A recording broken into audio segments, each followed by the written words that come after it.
I'm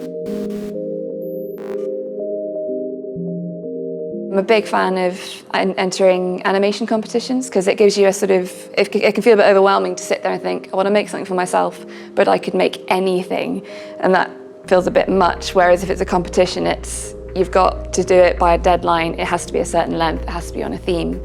And I quite like that because it's almost like a very vague brief, and that gets me going. And then I find I can then try something new, or I can try something very different to what I was just doing, so that I can brush up other skills, things like that. Now I'm working full-time, but I still maintain very small amounts of freelance work, mainly for one of the broadcasters, because it's quite useful in terms of talent tracking, and that's maybe one thing I'll do, every weekend, every few months or so. So I also do sell merch for bands. I'll go on tour every now and again, or just do certain shows for guys, a bit of a laugh, and it kind of links in with the industry, working in music as well, so it's all fun.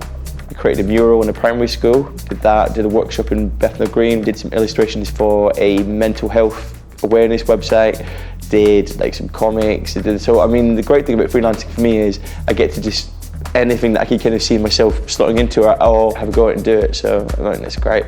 A lot of the time there are projects that you should just decide if you have the time and you've paid your rent. I think if you have the luxury of time to just sit down and think about something new and kind of flex your abilities a little bit. I'm not really sure how many fields that applies to, but in design especially, sometimes you just have projects that you want to impress yourself upon.